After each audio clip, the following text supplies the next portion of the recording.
Salut, c'est Thomas du site gagné au parisportif.com. Ravi de te retrouver aujourd'hui pour une première vidéo de pronostic. Donc c'est une nouveauté. Je vais faire des vidéos de pronostic à partir de cette saison parce que vous me l'avez beaucoup demandé. Jusque là je faisais un pronostic écrit, je le rédigeais en fait une fois par semaine. Donc pendant la saison, là c'était l'été, c'était la trêve internationale, donc je n'ai pas proposé de pronostic, que ce soit dans mon groupe ou sur le site public. Voilà, donc ça c'est chaque semaine, je ferai une vidéo pour donner un pronostic parmi ceux que je donne dans mon groupe privé. Donc j'en ai donné, je sais pas, plusieurs, je dirais une dizaine. Je sais pas exactement pour cette semaine. Et donc aujourd'hui je vais te partager celui que j'ai donné sur Brighton-Southampton. Alors ce match il aura lieu donc le 24 août, le lendemain de l'enregistrement de la vidéo. D'accord, donc pour toi ça sera aujourd'hui. Et donc pourquoi je vais t'expliquer pourquoi j'ai décidé de parier sur ce match là. Alors si tu veux, il y a un truc intéressant pour Brighton, c'est qu'ils ont changé d'entraîneur cette année.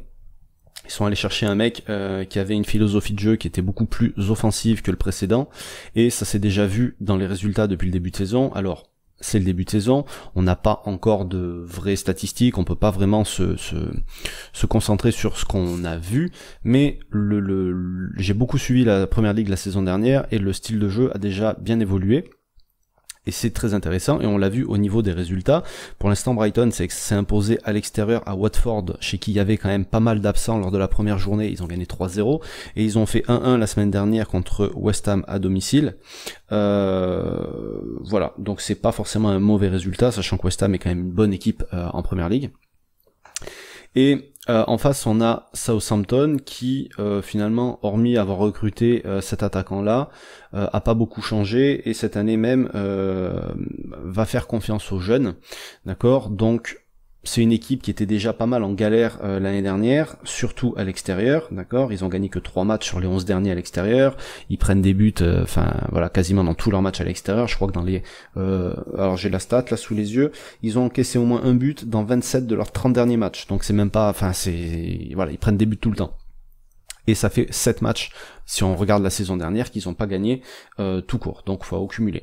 Même si la semaine dernière ils ont joué contre Liverpool, ils ont fait un match pas trop dégueu, ils ont perdu 2-1, et voilà, on regarde les occasions qu'ils ont eues, ils ont quand même fait 14 tirs contre Liverpool, mais voilà, ils auraient peut-être mérité mieux qu'une défaite. Un match nul, ça aurait pas forcément été illogique quand on regarde ce qui s'est passé, voilà, sachant que le gardien de Liverpool a fait un sacré match. Bref, moi sur ce match-là, j'ai choisi de m'orienter. Enfin, il y a pas d'absent spécialement, d'accord. Il y a Murray qui joue, qui est quand même important. C'est voilà, c'est le meilleur buteur de l'équipe. C'est celui qui la saison dernière, les saisons d'avant aussi, c'est lui un peu qui tient la baraque si tu veux, parce que je crois il marque 40, il est impliqué au moins dans 40% des buts de l'équipe.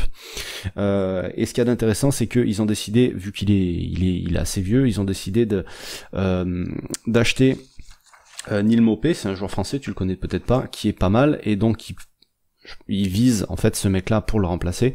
Et voilà, donc il n'y a pas d'absence vraiment importante du côté de Brighton, ce qui fait que au regard des performances depuis le début de la saison, même s'il n'y a que 2 journées, voilà, ils ont mis 4 buts, c'est une équipe qui marquait pas la saison d'avant, ils en ont pris qu'un alors qu'ils prenaient quand même des buts, et si on regarde Southampton, ils en ont déjà pris 5, ce qui fait que bon, voilà, la logique veut que Brighton soit favori. Pourquoi ils sont pas plus favoris que ça? Je pense que c'est parce que sur l'historique des confrontations, c'est favorable à Southampton. Ils ont jamais perdu en 4 confrontations, enfin dans les 4 derniers en tout cas, Southampton n'a pas perdu.